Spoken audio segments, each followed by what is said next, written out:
19 hours 30 in Guyana, and it is time to enter room 592, where we unleash the truth. Tonight at the helm of the program, as usual, Dr. Yog Mahadeo, alongside senior journalist of Kaitor News, Leonard Gildarie. Good evening, gentlemen. Good evening there, Kevin. Good evening to you. Good evening to you. Let me say to our team at Kaito Radio, fantastic job you guys are doing. Kevin Smith, and I know Joshua Van Seligman has been joining us and being at the helm of our show every night. Quite often, ladies and gentlemen, our technical people do not get the exposure. Maybe one day we need to bring Kevin and Joshua into the room 592, Leonard, and let it tell us what they're doing. Ladies and gentlemen, all across Guyana, Caribbean, of course, North America, UK, and wherever you're joining us from, welcome to room 592, where we unleash the truth. And here tonight, we want to start dissecting the math. Let's do the math. As we welcome to our room tonight, Mr. Ramesh Persaud, who is a local observer at the Recount Center. Mr. Ramesh Persaud has been involved in one way or another for the last couple of elections, so he has good platform upon which to stand and speak with intimate knowledge of having been an observer in these and previous elections. Mr. Ramesh Persaud, of course, is here today not wearing the cap of him being the head of IPED, but him being on his own right an analyst, a person who loves to look at numbers and who loves to analyze them. We are also joined by Mr. Shaz Ali from the TCI. Mr. Shaz Ali is here, and he is also every day at the Recount Center. And we will be joined, I think we're just waiting to be joined by Mr. Delon Moffett, who is also from the TCI. And ladies and gentlemen, these three, I would want to call them distinguished gentlemen at this stage. They're performing yeoman service to this nation. They're taking all the blows. They have sacrificed their own businesses and their own life and family to be joined by Mr. Delon Moffett, who is also very much like the GCOM staff, very much like all the other party agents. They are doing a national duty representing you all at the Artichoke Convention Center. So we want to welcome these three gentlemen to the show tonight. Ramesh, let's start with you. Welcome, sir, and how are you tonight?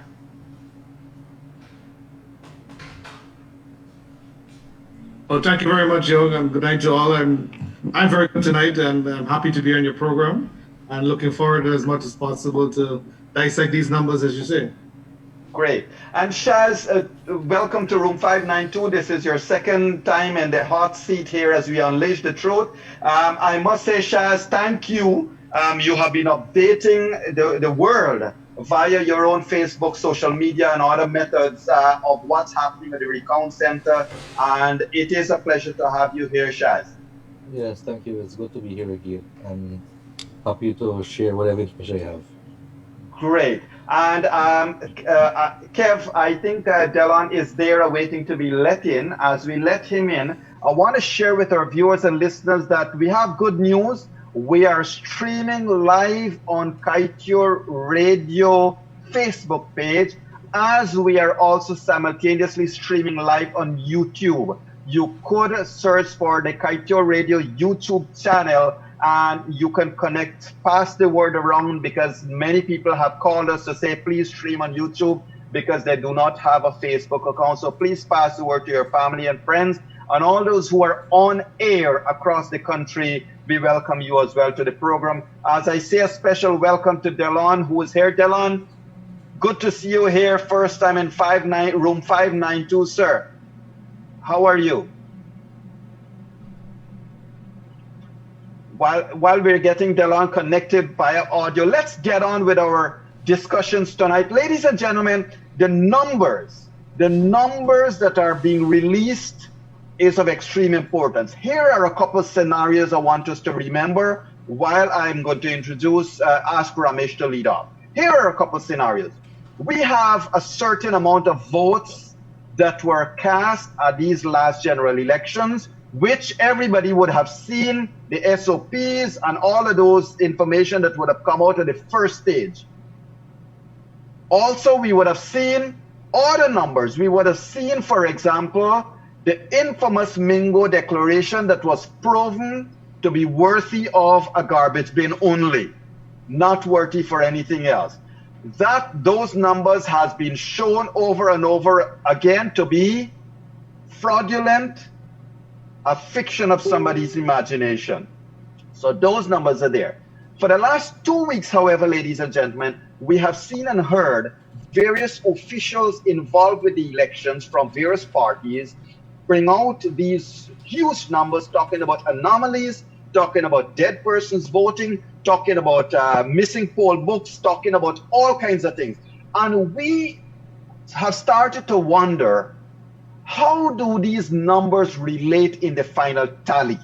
So if you have X amount of persons voting, how do these numbers relate? And I'll put it in one last example. Last night we discussed in room 592, Ramesh, that if you have, so far, if you have counted 200,000 votes, and somebody has stood up and said, well, 90,000 of those votes are under question mark, it means there is a serious problem. How many people really voted in these elections?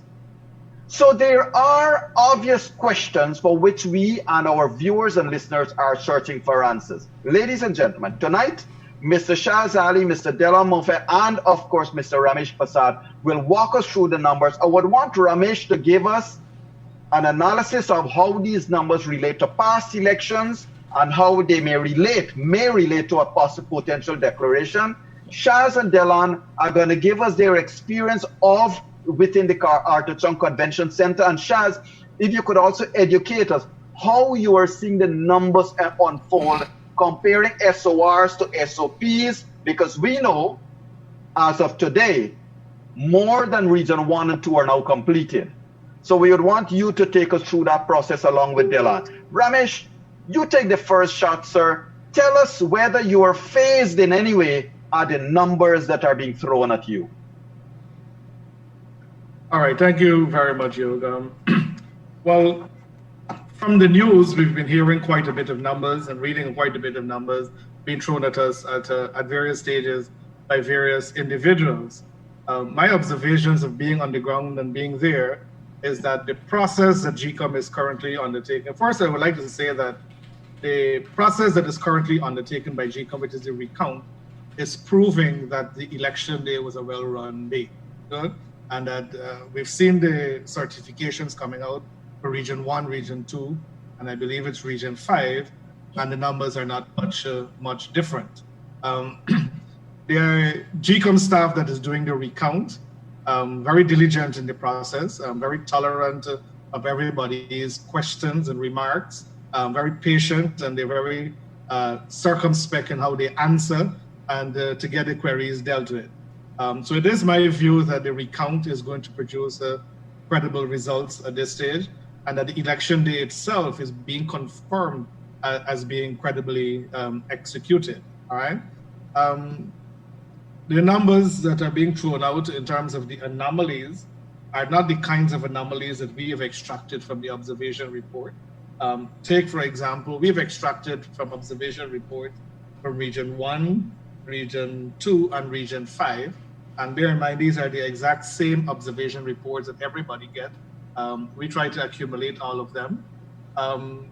We have here from the region, there are allegations of 9 dead voters, allegations of 125 migrated voters. Mind you, that allegation, we're not sure whether they migrated people can't vote or whether people are being impersonated. Good? So the clarity for that is needed.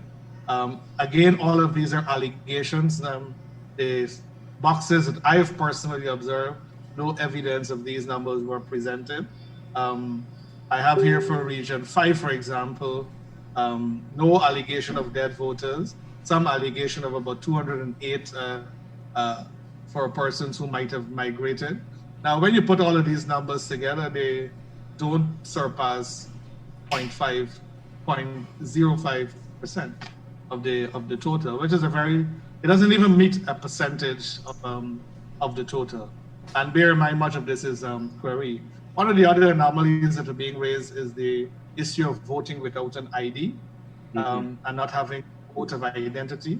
That adds up to like about 300 to 400 right now, based on the numbers that I have. But there are varying views of this because the handbook that was given to the presiding officers doesn't state clearly. It states that only if there is a variation between the folio and the person's information they're presenting, only then they need to do a note of identity. So there's some inconsistency in how that rule was applied. Even the law says that only if there's a variation, then once the information you're presenting exactly the same as for the folio, a note of identity might not have been necessary. The different officers might have interpreted that incorrectly, but that might not have led to the huge number of anomalies and materiality of it, throwing out the question of the. Right. Well, Ramesh, thanks for that, because those are some interesting numbers. Leonard, look, for us to make a call, well, Ramesh did, to look at the numbers and say, look, there is a percentage that is throwing up here, and it's under 1%. It's under 1% of this particular category. And mind you, as we said on radio today, and this is where, Delon, I want to call on you for your experience in that recount, sir. Viewers and listeners, when we repeat the allegation that dead people may have voted, I want us all to keep in mind, nobody knows who they voted for. If people say somebody impersonated another person and they voted, nobody knows who they voted for. So at this stage, get the politics out of our minds. Get the partisan politics of our mind. We are talking about the process, and we are talking about the possibility of whether dead people voted or what are all these anomalies. But I want to come to a young man who has had probably his first blush at politics. Delon, is this your first time you are so involved in politics in Guyana?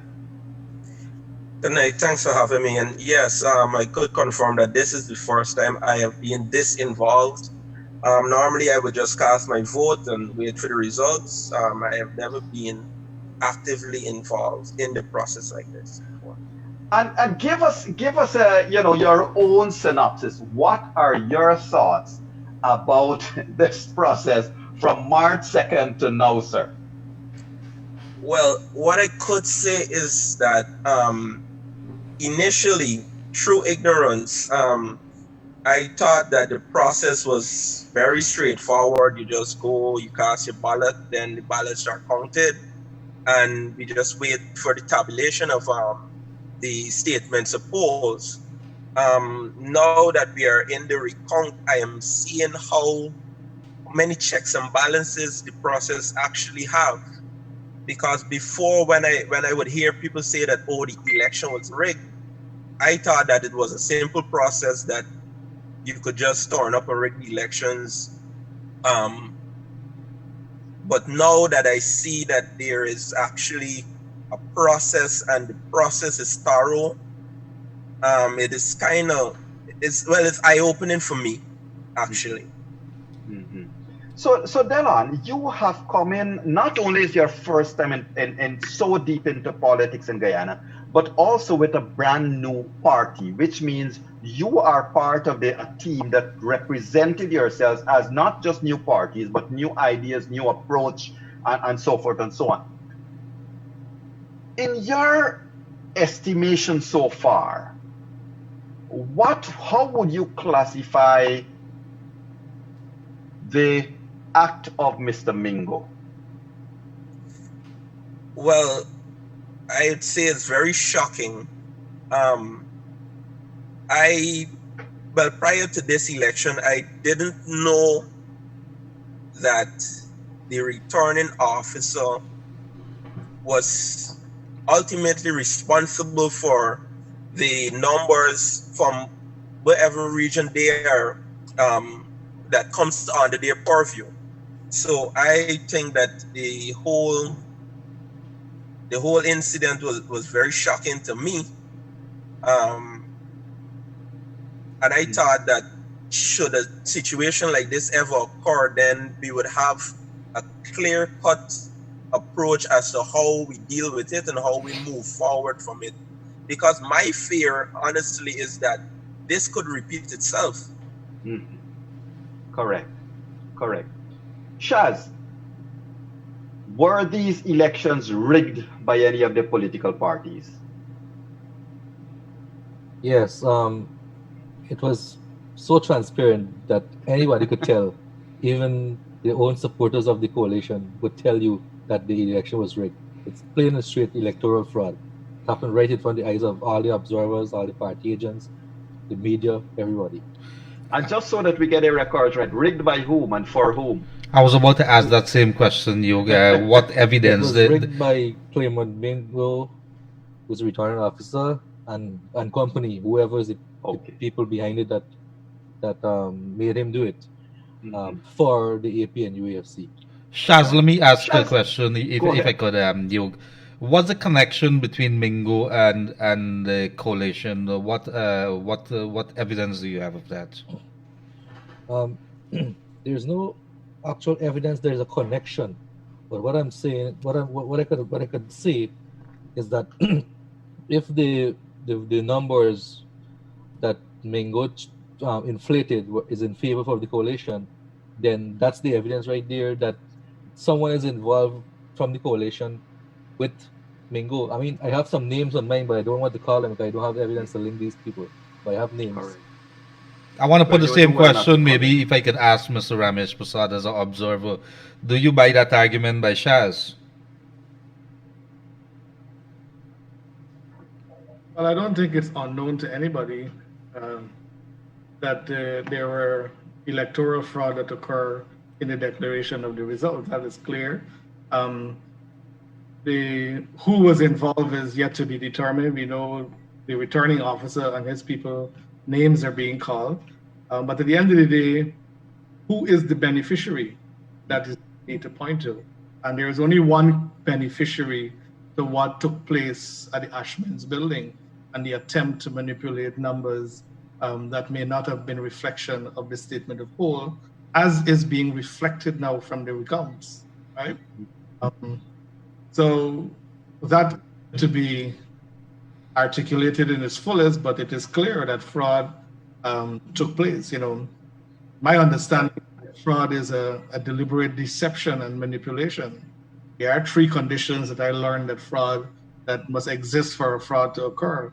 One, you must have motive, and we clearly understand somebody has motive. You must have the opportunity to involve yourself in fraud. All right. And then thirdly, you must be dishonest. Now, the aspect of being dishonest is sometimes very difficult to prove. But those three conditions, once they're all present, makes it ripe for fraud to occur. The numbers are reflecting based on the recount that fraud took place. I'll just share with you since we're discussing numbers. The declarations from the returning officer, District 4, claimed that 480,000 person turned out to vote. Good.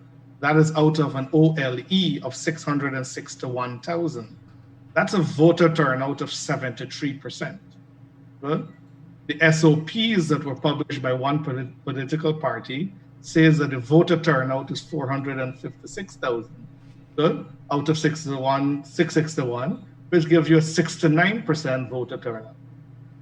So one party is claiming that they have won an election by inflating a number by 25,000 approximately, and another party is claiming that they won an election with 25,000 less votes turning out. If you understand what they're making there. So the PPP is claiming they won an election with 456,000 persons turning up to vote, and the APNU AFC is claiming they won an election based on the declaration based on 480,000 persons turning up to vote. Good. So clearly something is wrong there in terms of the variations in the numbers, right? I know there have been arguments that have been put out there that says that we have an OLE that has been, the terms have been used to describe it as being bloated, etc. Now, we do have an OLE with 661,000 persons on it. That's an increase of 77,000 from the last time. But I would just also like to highlight that according to the District 4 officer, he claimed that let me just repeat that. The voter turnout in total for the entire country was 456,000 according to those who published their SOPs, and 480,000 according to the declarations that are being made.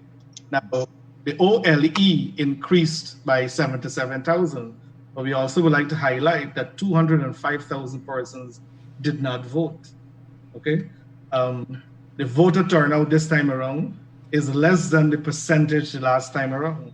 Last time around, it was about 71%, or just about 70%, and voter turnout percentage is now 69%. So as the list is growing, more and more people are not voting. So this claim of saying that the list is flawed cannot be founded in many ways. You had a list, so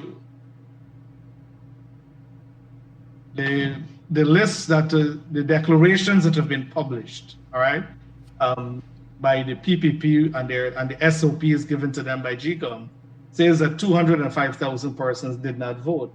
The declarations are saying 181,000 persons did not vote. All right. Look at all of those numbers. It is clearly indicating that some tampering took place by somebody. I'm not sure why one party will say that 25,000 persons more vote and they win, and the next one is saying 25,000 less vote, but we still win. The numbers are showing anomalies there. Right. So, Shaz, in your estimation, you and Delon, being in the room, being at workstations, and looking at, Shaz, you are there and you have heard and seen Region 1, Region 2, and more recently, today, yesterday, other regions being declared. Ramesh's numbers there and your own experience, tell us a little bit about these latest declarations, well, the latest SORs, and how they compare to your SOPs that you would have gathered. Okay, well, with the SOP that we have gathered, they do compare, or we could say, a perfect match. The Region 4 one especially, they're a perfect match. In terms of the declaration versus the original declaration by GCOM versus the certificate of the tabulation, I would say it's a perfect match too, because there's just about 5 to 10 different votes added or take away from different parties because of rejected ballots and so on. So far, the recount has proven that the original tabulation and counting of the votes that was done at the polling stations match and are real as we know it. Right now, we're just doing a recount, wasting time and money. Yeah. So Delon, I want to come back to you with something. I want to know. I am not in the Artisan Convention Center. You would have seen your SOPs. You would have seen this. Let's forget the PPP's SOPs. You would have seen the SOPs published by Stabrook News, published by Kaito News, published by various media houses. What's going through your mind when you are looking at the recount, basically verifying those SOPs, and you're thinking, well, what did this man declare on that day? What's going through your mind as a youngster, as a fresh person on the scene? Well, for the most part, like Shaz said, the numbers are matching back, and it might be off by a little bit, which would fall within margin error. And you have to consider that you will have errors if you're dealing with humans and you're dealing with numbers and persons that would have worked tirelessly for the better part of 12 or more hours. You'd have some errors. So for the region that I am in, for the most part, I have not seen any ballot box that have a big difference from the statements, the poll that we would have had from before. The only big differences we're seeing is with the numbers that were declared by Claremont Mingo, and you would see sometimes 60 votes added, 70 votes added, sometimes 40. Those are the boxes that we're seeing big differences. Apart from that, you're seeing a 4 vote difference, sometimes 2, and it goes both ways. Sometimes one party gains 4 votes, sometimes the other party gains 4 votes. And I could say that is because the commissioners came to an agreement at the beginning of the recount that if there is intent with stamping the ballots and all 6 digits might not have been clear, but you could see that there was clear intent that they would overturn those decisions made on election day and count those ballots as valid ballots. So that's why sometimes you see that a party might get 2 or 3 or 4 more votes, because on election day those ballots would have been rejected. Right. But the commission and that's both sides actually agreed on it, that they would go forward once the intent is there, that they would consider those valid ballots. Correct. So Ramesh, I'll come back to you just now with regards to this gap, this 20-odd thousand gap that would have arisen because of Mr. Mingo's numbers. Because I want you to take a little time and walk through some figures and do some comparisons for us to the previous election and so forth. But Shaz, Region 3 has now been completed, right? Yes, that's right. Region 3 has been completed. Can you share some of those numbers with us? Because there has been a lot of pontification about Region 3 as being the region that will open up a lot, to raise a lot of eyebrows and open up a lot of questions. Shaz, what's happening and what has been the final position on that Region 3 count? Well, for the Region 3, it's not 100% tabulated as yet, but all the boxes are checked. They only tabulate 348 of the boxes so far, so there's 7 more left to be tabulated. And with the original declaration that GCOM made for Region 3, especially for the general elections, it almost matched. So tomorrow they'll declare Region 3 with the certificate of tabulation. Then we'll know if it's a perfect match or not. But so far, it's projected to be a perfect match. And the margin between 1 is finished, 2 is finished, 3 is finished, 5 is finished. 5 is finished. That was declared yesterday. 7 is finished. 7 is finished. That finished today. That is already tabulated too. So a quick question there, Shaz, and I just want this to come from your mouth. It is those couple regions, those number of regions that are completed. There's not any deviation, meaning any figures that is more than 50, 60 for any one box or anything. We're not seeing that. That's correct. The only difference is probably 1 or 2 votes. Nothing like 50, 60 votes. And Region 3, as Yog would have asked, no big difference in that. No big difference either in Region 3. All right. It's almost a perfect match right now. Very good. Great.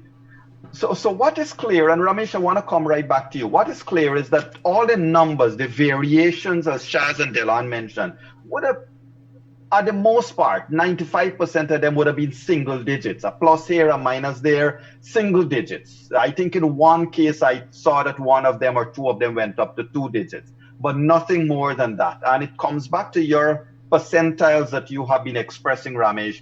Take us through some of the numbers and the comparisons, if you will. All right.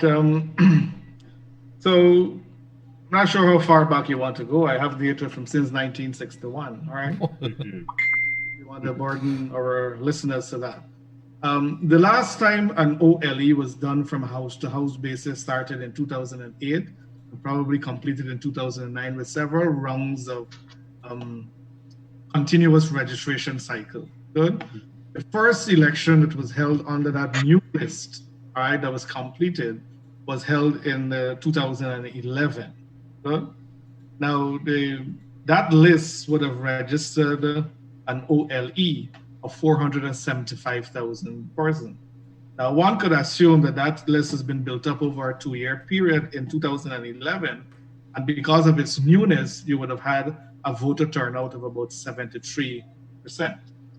Now, that vote in 2011 went 166,000 towards the PPP and 175,000 towards the APNU AFC. But there was no coalition in 2011, but I have to combine them to compare. So that would have given us a hung parliament with a 1-seat majority to the then opposition, all right? Coming over to 2015, the OLE increased from 475,000 to about 583,000, with 415,000 persons voting, or a voter turnout of 71%. What is important to understand that as the OLE increases, the voter turnout decreases. Good? Mm-hmm. That is normal, as you might have persons who have migrated and not come back to vote and so forth in that time. The 2015 elections went 202,000 towards the PPP and 207,000 towards the APNU AFC, which we all know. All right? So that brings us now to 2020, where the OLE is now 661,000. But the actual votes that were the voter turnout was about 476,000 480,000 according to the, now let's, if you can allow me to come to the Mingo declaration included, and the SOP. So the 2020 OLE, let me repeat, is 661,000. Number of votes or voters who turned out in 2020, according to the Mingo Declaration, is 480,000.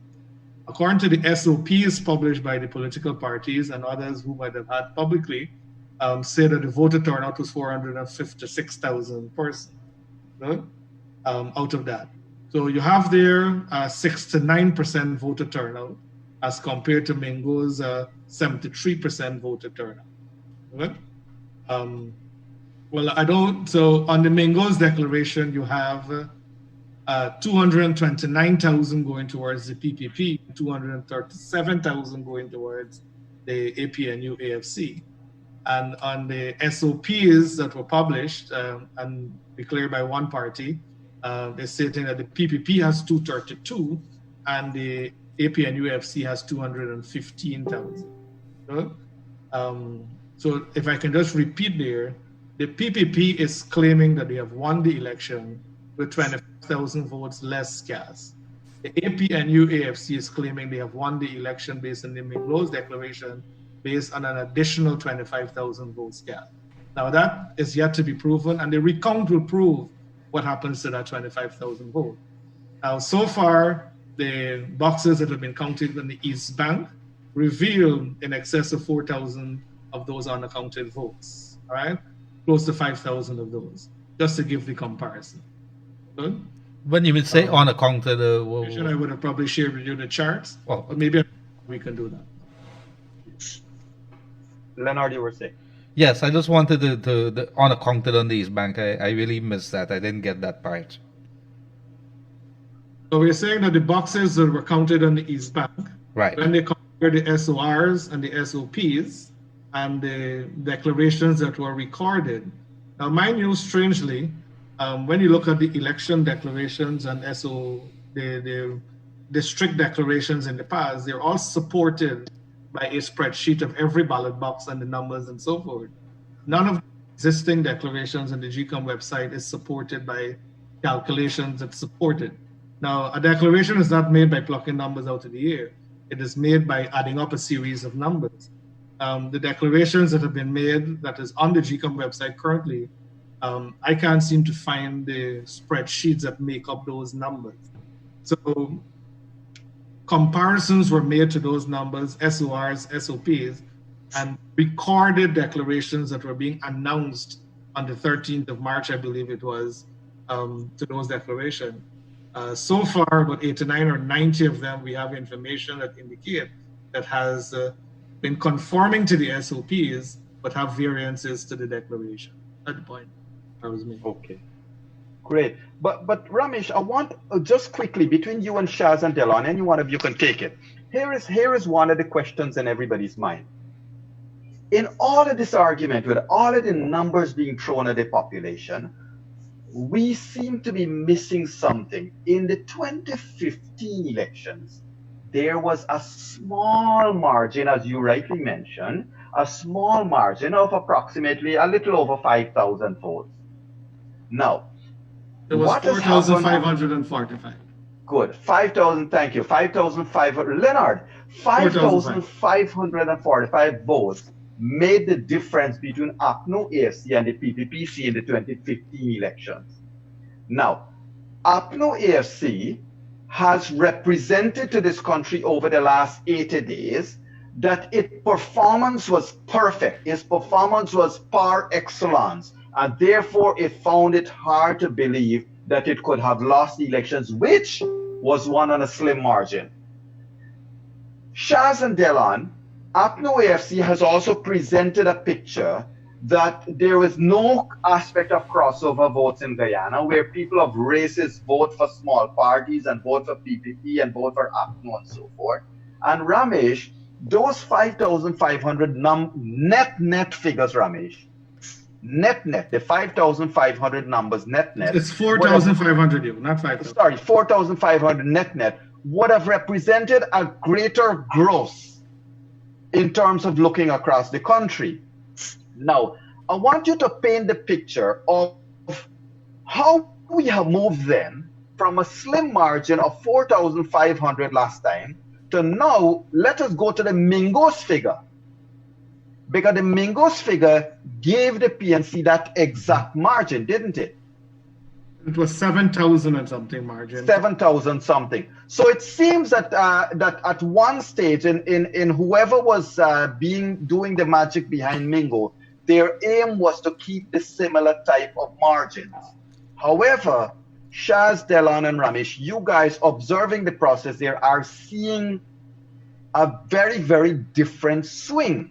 A very different swing of not just the 7,500, not just the 4,500, sorry, but of a 20,000 swing that would have net at the 15,000 for the PPP. All right, so to make the point there is that the 7,000 will guarantee you a one-seat majority, like the 4,500 guaranteed you a one-seat majority. It would not have been a two-seat, it would have been one seat. An incumbency administration under a coalition arrangement with multiple parties and so forth. And we've known of all the challenges that were raised in Complete, may not have been the most popular party going into the election, right?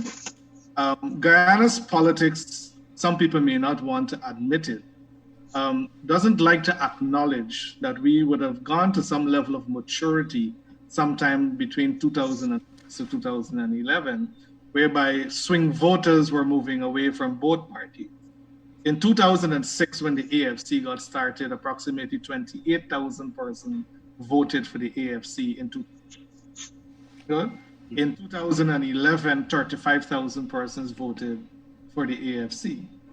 Sorry, 2011, right? 2015, no, because it is combined, but it would want to believe that a swing voter of between 40 to 50,000 persons caused that change in administration. Now, those swing voters are the people who will change their mind at every election. Good? Bear in mind that since our history, we always have about 10,000 persons who vote for the newer and smaller parties and so forth. Good? They don't include those. Good? So if you take a number like 2011, for example, 35,000 persons voted for the AFC, and about 4,000 or 5,000 persons voted like WPA or whomever existed as a smaller one then. Good? We're talking that we probably have a swing voting population of between 40 to 60,000 persons now. Now that is what happens when democracies mature. Good? And those swing voters have a right to change their mind for the election. Good? I mean, the counts have not been completed in terms of the recount and so forth, the direction where that goes. But one can't claim that because you won the last time, you have to win this time. That's not how democracy works. We have to acknowledge that we do have a swing voting population. A group of people that are not loyal to the PPP and a group of people that are not loyal to the APNU AFC, and that they will continuously hold their leaders accountable. Isn't that what democracy is about? That we have a right to change our mind every 5 years? That's right. You are right. And Shaz, I want to come to you and Delon quickly, because tomorrow night, ladies and gentlemen, we are moving away from having our experts like this talking about numbers. We are going to go to more of the population. Leonard, tomorrow night, we're going to have Mr. Rafiq from the Central Quarantine Chamber. We're going to have Bishop Patrick Finlay from the religious side, and we're going to have Mr. Ossie Rogers from the diaspora coming in to talk about their views and their experiences of these elections. And nobody knows who these gentlemen would have voted for, whether it was 2011, 2015, 2020 elections. So it will be an interesting discussion tomorrow. But Shaz, has this bloated voters list created a nightmare with regards to the credibility of the results of these elections? Or is it the bloated voters list is being used to bloat and fluff people's way through things? Yeah, the bloated list, I would agree that the bloated list is being used to bluff away right through the whole process, to show its own supporters that the results are not credible. This is the same, mind you, this is the same result that they were willing to swear in and declare and swear in the president. They probably would not have came to this if we did complete the house registration. So either way, it was falling on the coalition side in terms of using this house registration or bloated list. But Shaz, hold on a minute. House-to-house registration. We did have, didn't Guyana? You were on the campaign trail. You and Delon were on the campaign trail. Didn't we have a period of objections? What do you call it? Claims and objections. Claims and objections. Didn't we have? So all of these names that we are now finding that are migrants or are dead, couldn't we have used those 90 days, I think it was, correct me if I'm wrong, to identify these same things to GCOM and get those off the list in that period of time? I think the time was too short. Okay. Especially. But Yog, I'm glad you said that. But Yog, because yes, go on, Leonard. But the persons who would have been objecting or making observations or so would be the one who was checking whether the name on the list or making sure that the address is right or so. I don't think people normally go to check if the grandfather is dead or so. I'm not sure. Do we have any indications or what figures that we would have to show that the people would go to check that? I don't think generally people... If I can make a comment on that. Go ahead. The claims and objection period is not cleaning up a list from 2011 onward. There are 13 or 14 continuous registration cycles that took place within that period that provided opportunity for removal and of people from the boards and registration department and so forth.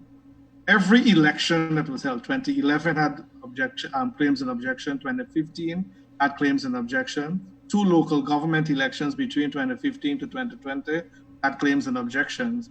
And you also have a claims and objection period for our general election in 2020. So there are numerous instances, not just the 45 or 48 days or whatever objection period, numerous times throughout this entire cycle that claims and objection periods have been made available or the continuous registration to have removed persons from the list. Right. But come back to this whole thing about claims and objection, because I stand corrected. Let me put it for the record. It was initially 35 days for claims and objections that were extended to 49 days. So that's the figures I have here, Leonard. But Shaz, 49 days. Ramesh, Delon, 49 days for claims and objections. That's an amount of time that we have had here. Over the past 49 days, we were able to find all those persons who were migrated and who were dead and so forth and so on that would have been on the list. But we couldn't have done so on the 45 days prior to the elections. So something for me is wrong with this picture. But Delon, I want to come to you with another thought. You are there. you have been part of the campaign. You have been part of talking to youngsters in Guyana about the process. How open are you, sir, to take the next step forward and to stand up on a platform and to say that, okay, let us expose all the wrongdoings without fear or favor? Do you think Guyana is mature enough to expose the wrongdoers, take them to court if we have to,